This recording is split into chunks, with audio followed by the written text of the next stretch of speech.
अस्सलाम वालेकुम जी, welcome to my YouTube channel. I hope आप सब खैरियत से होंगे। इस वक्त मैं मौजूद हूँ सिमाब के साथ और सिमाब वैनकूवर में है और बड़ी ज़बरदस्त जगह बैठे हुए हैं। इस वक्त ये हॉलैंड पार्क है। सिमाब का जो वैनकूवर ऑफिस है उसके बिल्कुल सामने बैठे हुए हैं और सिमाब की बेसिकली आज हेयरिंग्स थी तो ये वैनकूवर आई हैं और यहाँ पर इनके बहुत सारे क्लाइंट्स हैं तो उनसे भी मिलती रहती हैं।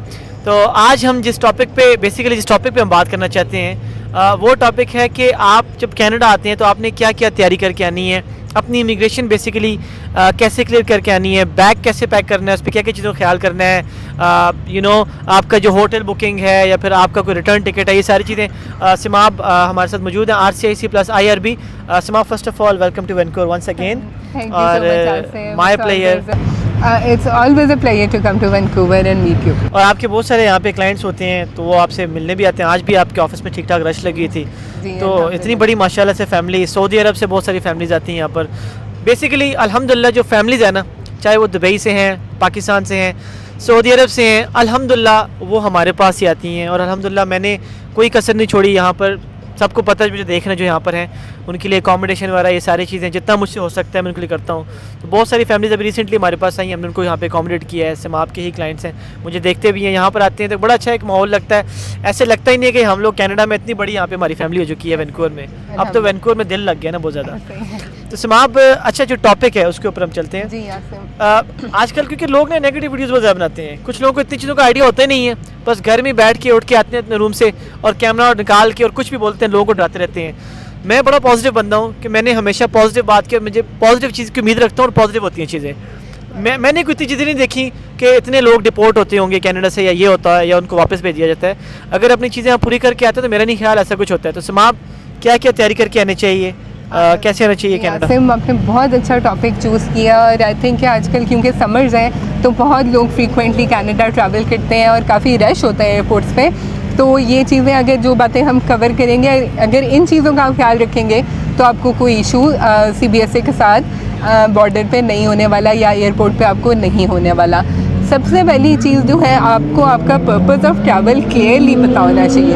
अगर बॉर्डर सर्विस ऑफिसर आपसे पूछ रहे हैं कि आप कनाडा क्यों आ रहे हैं तो आपने उसको फ़ौरन से 2 मिनट में जवाब देना है कि हाँ भाई, मेरा ये पर्पस ऑफ ट्रैवल है, मैं घूमने के लिए आ रहा हूँ या फैमिली से मिलने आ रहा हूँ या फ्रेंड से मिलने आ रहा हूँ, या जो भी पर्पस ऑफ ट्रैवल है वो क्लियर होना चाहिए। वो आपको कॉन्क्रीट पता होना चाहिए कि किस बेसिस पे आपने अप्लाई किया था और अब आप किससे मिलने आ रहे हैं या क्या करने आ रहे हैं। अगर आप किसी से मिलने आ रहे हैं तो उस बंदे को बताना चाहिए कि आपने इमिग्रेशन पे उसकी इन्फॉर्मेशन देनी है और वो कॉल एक्सपेक्ट करे कि अगर शायद CBSA वाला बंदा उनको कॉल करके वेरीफाई कर ले कि ये बंदा हमसे मिलने आ रहा है। तो ये तैयारी आपने करके आनी है। सेकेंड जो चीज़ है वो आपने प्रूफ ऑफ फंड्स, आपने अपने पैसे इतने रखने हैं जितने आपको लगता है कि जो आपकी ट्रिप आपने बताई है उसके मुताबिक इनफ है।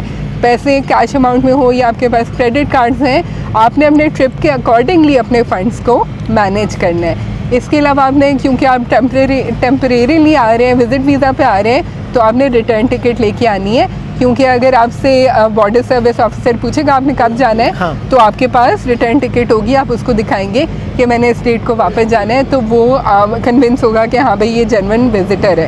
इसके अलावा आपको अकोमोडेशन का अपना प्रूफ भी रखना है, मिनिमम 3-4 डेज के लिए कुछ ना कुछ एयरबीएनबी, होटल या मोटेल। अगर आपने जो है वो किया है, कोई बुकिंग की है, एयरबीएनबी किया है या होटल बुकिंग है, तो उसको भी आपने हैंडी रखना है। उसके अलावा अपने जो गैजेट्स हैं उनको भी आपने क्लियर रखना है। उसका मतलब ये है कि अगर आप विज़िट वीज़ा पे आ रहे हैं और आपने सर्च किया हुआ है how to find work permit in Canada, या आपने डिफरेंट कंसल्टेंट्स को कांटेक्ट किया हुआ है कि मुझे सेटल होना है, मुझे वर्क परमिट चाहिए, मुझे कोई तरीका बताओ, और वो आपके लैपटॉप में है या आपके फ़ोन में है, तो CBSA के पास ये पावर है कि वो आपकी टेक्नोलॉजी के अंदर जा सकते हैं और उसको, क्योंकि उन्होंने सिक्योरिटी, अपनी कंट्री की सिक्योरिटी को हर तरह से इंश्योर करना है। तो आपने अपने गैजेट्स को क्लियर रखना है और जिससे ऐसी चीज़ें ना हो कि आपकी इंटेंट पे या आपकी नीयत पे शक हो सके, या उसमें कोई ऐसा कंटेंट भी ना हो जिससे ये शो हो कि खुदा न खास्ता कि आप टेररिस्ट हैं या आप कोई क्राइम करके आ रहे हैं। इस तरह के भी कंटेंट से अपने फ़ोन को आपने महफूज रखना है। या फाइनल पॉइंट, अपना लगेज आपने ऐसा रखना है कि ये ना लगे कि आप जो है ना हर चीज़ लेके कनाडा आ गए हैं। आपने अपना लगेज अपने ट्रिप के मुताबिक रखना है, मुनासिब लगेज रखना है। अच्छा, अगर आपने अपना कुछ सामान लेके आना है ना, तो बर्तन में भी एक आधी कढ़ाई, एक चाय का बर्तन और एक फ्राई पैन, तीन चीजें ले आया शॉर्ट ट्रिप्स पे भी लोग आते हैं, मैं उनको कहती हूँ कि एक प्रेशर कुकर और एक तवा ले आए, रोटी बच जाए, दाल गल जाए। पूरी कराकरी का सामान लेके नहीं आना, बैग भरा हो ऐसा नहीं चाहिए, लेकिन हाँ बेसिक एक कढ़ाई का बर्तन और चाय का बर्तन और एक फ्राई पैन लेके आ जाया करें आप। अच्छा, बेसिक जो थोड़ी बहुत मेडिसिन हैं वो भी ले आया करें शुरू में। इवेंचुअली आपकी अगर कोई आप यहाँ पे रुकेंगे, अगर स्टेटस कन्वर्ट होता है फिर तो हेल्थ केयर यहाँ पे मिल जाता है जो रूल है, लेकिन उससे पहले कोई ना कोई मेडिसिन भी आपके पास होनी चाहिए। सो मैं एक दफ़ा रीकैप कर देता हूँ। आप जब भी कनाडा आते हैं, पर्पज़ ऑफ ट्रैवल, आपने कहाँ जाना है, क्या करना है, आपका रिटर्न टिकट, आपकी अकोमोडेशन और प्रूफ ऑफ फंड्स, बहुत इंपॉर्टेंट चीज़ें हैं, इनका ख्याल रखना है। अपने बैग को ऐसे मैनेज करना है कैसे लगे कि आप यहाँ पे परमानेंट रहने आ रहे हैं। बिल्कुल भर के लिए लेके आने बहुत सारे बैग्स, बेसिक चीज़ें वो ले आएँ। अगेन एक बर्तन ले आएँ अपने लिए चाय का, एक कढ़ाई का और एक फ्राई पैन लेके आ जाएँ। बाकी टेक्नोलॉजी अपनी फ़ोन और लैपटॉप में ऐसा मटेरियल ना रखें यस कि आप क्रिमिनल लगें या फिर आपकी इंटेंशन जो है कनाडा में लॉन्गर स्टे की नज़र आए। राइट। अच्छा, उसके अलावा आपने रहना, ये भी सवाल होगा कहाँ रहना है। टू बी ऑनेस्ट, इस वक्त मैं खुद वैनकूवर रहता हूँ, मुझे बहुत अच्छा लगता है और यहाँ के हालात टोरंटो से और बाकी जगहों से फ़िलहाल बेटर है कि टोरंटो की मार्केट बहुत ज़्यादा सैचुरेटेड हो गई है। जिससे पूछो कहाँ जाना है, टोरंटो नहीं टोरंटो, तो हर कोई वहाँ पे लैंड करे डेफिनेटली। अब इतने सारे लोग ऐसे उतर रहे हैं जिनके पास कोई स्किल नहीं है, तो जितनी भी लो स्किल्स की जॉब है ना वो सारी वहाँ पे कवर्ड हो चुकी हैं। फिर स्टूडेंट्स इतने ज़्यादा हैं, इंडिया से इतने स्टूडेंट्स हैं, डेफिनेटली वहाँ पे जॉब्स है ही नहीं है। वैनकूवर में फ़िलहाल फिर जॉब्स हैं, और ये एक सिर्फ मिथ है कि वैनकूवर अकोमोडेशन में महंगा है। मेरे पास है, मैं आपको मुनासिब अकोमोडेशन दिलवा दूंगा। एक दफ़ा आपकी अकोमोडेशन आपको मिल गई, आपकी एक भी जॉब लग गई, चाहे वो $2000 की भी है ना, आपकी लाइफ शुरू हो जाएगी, कोई इतनी मुश्किल नहीं होगी। तो अकोमोडेशन का कोई मसला ऐसा अगर होता है तो आप मुझसे कांटेक्ट कर सकते हैं। और उसके अलावा जो लोग ये पूछते हैं कि जॉब मार्केट कहाँ की अच्छी है, तो देखिए अगर आपके पास कोई स्किल है ना तो जॉब मिलना मेरा नहीं ख्याल आपको किसी भी जगह मुश्किल होगी, लेकिन हाँ वैनकूवर की मार्केट फ़िलहाल बेटर जा रही है। तो ये कुछ चीज़ें हैं जी, अगर आप इन चीज़ों का ख्याल करके हैं तो मेरा नहीं ख्याल कि आपको कोई CBS है वहाँ पर वापस भेजने के लिए बैठा हुआ, वो वेलकम करने के लिए बैठा हुआ है। अनलेस को आप किसी चीज़ को फॉलो ना करें, वो अलग बात है। और दूसरा, ये जो लोग इतनी नेगेटिव वीडियोस बनाते रहते हैं, ऐसी वीडियोस देख के ना मेरा दिमाग पकाया करें। मुझे भी लोग कॉल करते रहते हैं, फ़लाँ बंदे ने ये वीडियो बना दी। डोंट केयर अबाउट देम यार, मैं तो परवाह नहीं करता।